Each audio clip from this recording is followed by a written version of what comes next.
Sideways. I'm sorry, in the last video it looked weird. Welcome to Youthicorn. This is the show where we answer questions submitted by youth viewers about just about anything. I'm Lucy. I'm a registered social worker with a master's degree in social work, and I'm a counselor here at Clearbrook Wellness Centre. You always drop that. I'm Corey. I'm a certified Canadian counselor with a master's degree in psychology, and I'm also a counselor here at Clearbrook Wellness Centre. All right, so today is our second numero dos. Is that how you say it? See?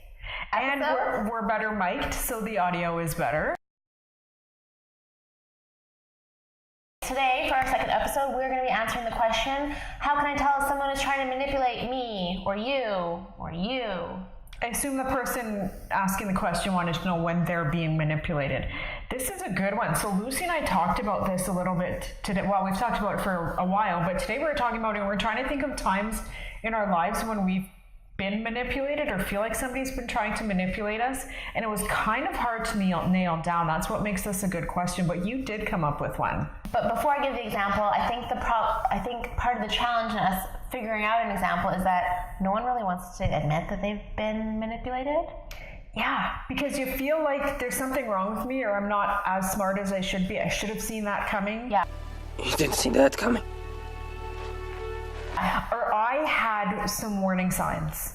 I saw this and this, but I didn't think it would actually go this far. So my example was when I was in my early 20s, because I'm not in high school right now, I swear. But when I was in my early 20s, I had a really unhealthy relationship, and we were kind of on and off, standard, not really committed, kind of committed.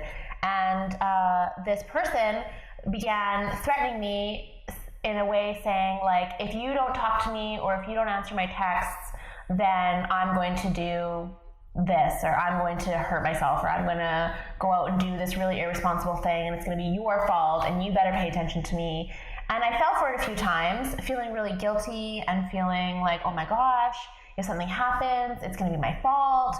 And then I realized, well, no, actually, if you do something really irresponsible or kind of stupid, that's you who chose to do that, and I'm no longer going to be guilted into that, even though I fell for it quite a few times. So I finally said to this person, like, no, this relationship isn't continuing. I will not be manipulated anymore. This, again, like, I didn't just wake up like that. I didn't just wake up like this. So it's not, you're saying, like, the first time it happened, you didn't recognize it was happening. Didn't recognize it. Like, right. The 10th time it happened, I didn't recognize it. Thank goodness my mom is involved in my life, and was like, I'm very vocal. I think you're being manipulated, and this is not okay, and it's causing you a lot of undue stress. So yeah, I finally set a boundary with that person and said, like, go away.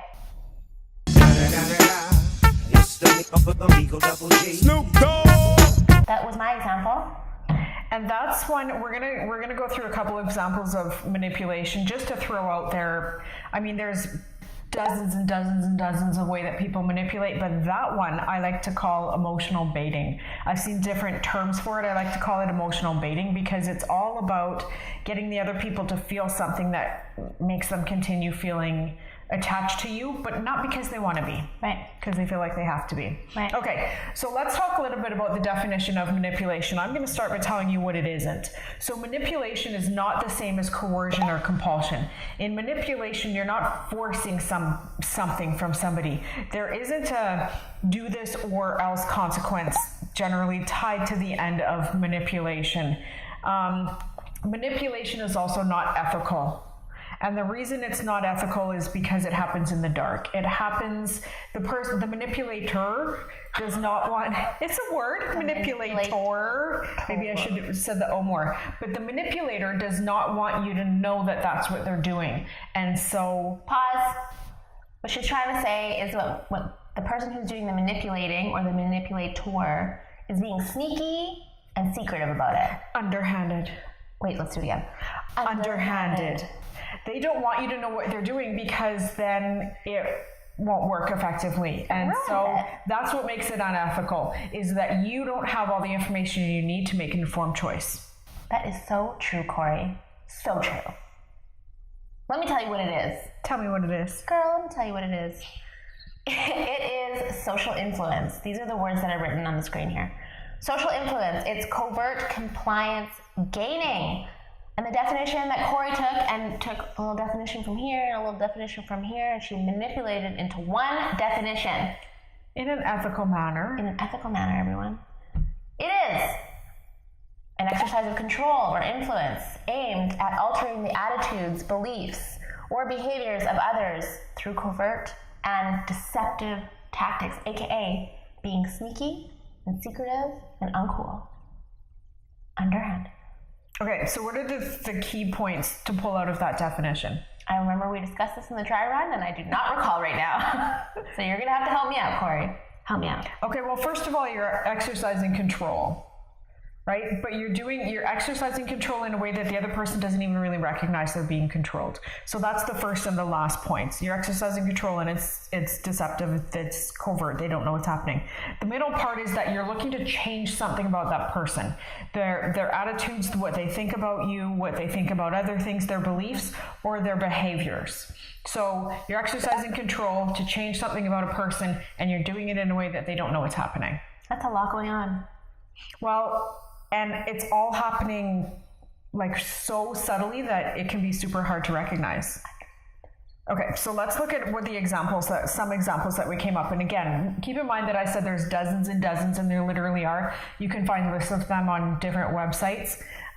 We're gonna throw out 5 of them, and then we're gonna each pick one to talk about. So, all right, go ahead. So guilt trips.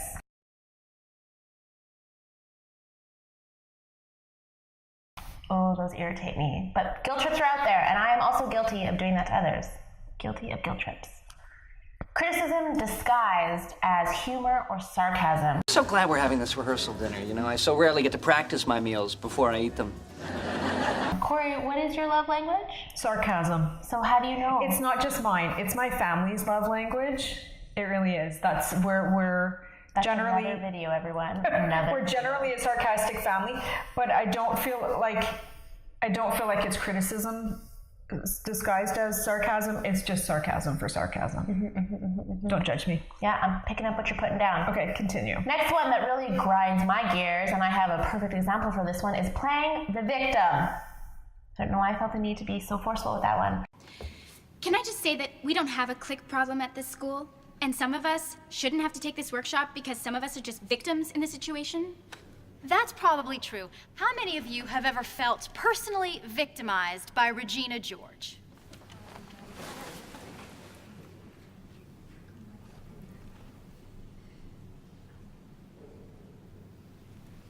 Good. Another one is attacking someone's self-esteem. Oh, no! Plan a real diamond, Porter. You ain't good enough to lick the dirt off our cleats. Watch it, jerk. Shut up, idiot. Moron. Scab eater. Butt sniffer. Puss licker. Fart smeller. You eat dog crap for breakfast, geek. You mix your weeds with your mama's toe jam. Yeah! So this is a little tricky, and we may or may not touch on this one. We'll see. Corey? The last one's emotional baiting. That's the one that I want to talk about. Now, the reason I want to talk about emotional baiting is because I feel like I've seen a lot of it in the last few years of counseling. This is one where you do something, or like Lucy described earlier, making threats about harm to yourself, threats of some sort of yourself, and the purpose is to keep somebody else emotionally attached to you by making them feel guilt or anxiety or concern for you, but you're keeping them emotionally tied to you, not because they want to be. So we see this a lot with people that are narcissistic. To keep their significant other in the relationship, they'll make threats of harm to themselves or threats of suicide to keep the other person in. It doesn't matter to them that the other person doesn't want to be in, but you see it far beyond narcissism. And the reason that I wanted to talk about this on a show about youth is that this is happening a lot in the youth population in various forms. And I think it's not always as extreme as I'm going to hurt myself or I may attempt suicide. It can be, I guess, at a less activated level of, you know, you're going to be the cause of ruining this group of friends, and you're going to be the reason that I don't succeed this semester and you're the reason that I can't get my driver's license and you're the reason that my boyfriend and I broke up. And or even more subtly, I have all this other stuff going on in my life right now. Yeah. I couldn't handle a breakup. Right? That's a more subtle form of it. Okay, which one did you want to talk about? Playing the victim, because I have a good example, but it's from university, not from high school, because I like to just pretend my high school experience never happened. It was a good one, was it? Really swell. So playing the victim, and I'm not going to say if it was me or if it was someone else. I won't name names. It may or may not have been you. May or may not have been me. But it was like third year university. There's a group of 4 or 5 of us, and we had to do this big group project, and it was like worth 1,000% of your grade, and it was really stressful. And someone, maybe it was me, maybe it wasn't, for the confidentiality of that person, because it wasn't me, kept saying every time we'd meet, it would be like, oh, my dog died, and I got hit by a car, and 14 grandmas. Yeah, 14 grandmas died, and like. Every time I went to Staples, there was no paper, and just saying after thing after thing after thing, and it was like, kind of feel sorry for me, and then like if you feel sorry enough for me and get kind of irritated enough, then hopefully the rest of the group will pick up the work, and that's actually what ended up happening. And there was it worked. It worked. Oh yeah, it worked. There was a lot of resentment, and there were some complaints to the teacher saying or the professor saying this is really not fair. This person didn't contribute, but the professor didn't care, obviously, because we're adults at this point, and too bad. But that really bugs me when people play the victim, and I know that some people do it unintentionally. Mm-hmm. And that's a whole nother thing. But that's something, a tool of manipulation that really grinds my gears. So now we want to just run down, okay, so here's the definition of manipulation. Here's some examples of it. Now let's talk about how to respond to it. You should make that grander. How to respond. So when we're talking about how to respond, I don't know why I did that. When we're talking about how to respond to manipulation, keeping in mind that manipulation is about inducing emotions that inform your behavior, so guilt, anxiety, and shame, and that giving in reinforces manipulation. So stand your ground. Figure out what they really want and do not give in. Right, because manipulation doesn't work if you don't do what they want you to do. And that includes feeling a certain way. So in your example, the boyfriend who didn't want to be broken up, right. If you don't buy in and feel guilty, then the manipulation doesn't work. And that's exactly what actually happened. Once I stood my ground and said, I'm so sorry that you feel this way, and I hope you don't do these things that you're saying you might do. Because I do care. Absolutely I do care. But at the end of the day, I remember texting this, I refuse to take responsibility for your choices. And in a few days, it stopped, and last I heard, he is doing quite well for himself. So great. And so those are kind of the keys to dealing with manipulation. One is once you've recognized that it's happened, you have to kind of sort out, okay, so what is he after? What is she after? What are they wanting me to feel? What are they wanting me to change in my behavior? And then when you've identified it, don't do it. It's a little bit different with emotional baiting, so I want to talk specifically. Did I sound like Schwarzenegger-ish? Don't do that. So when it comes to emotional baiting, when you have to respond a little bit differently, and you hit most of the how to respond to emotional baiting, you can look it up online and see a whole bunch of, but they all kind of say the same thing.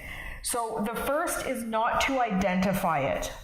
So you don't tell the person, I can see that you're trying to manipulate me. The second is that you don't argue about whether or not they would actually follow through. Whenever there's a suicide attempt or a threat of suicide, or there's talk about self-harm, you need to treat it as though it's serious, but it doesn't mean that you have to be the one to deal with it. So don't identify it as manipulation, take it seriously.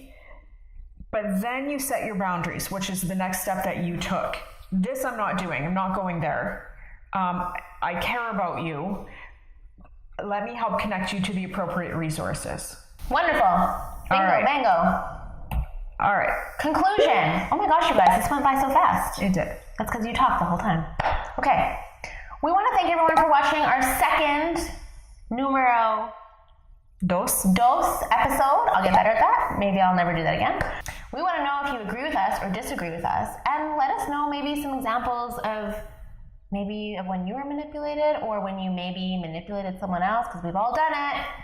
Do you have a question that you want us to discuss? Comment below or tweet us with the hashtag Youthicorn questions. Don't forget to give us a like and follow us on Facebook, Twitter, and Instagram. See you guys next time. Bye now. Goodbye.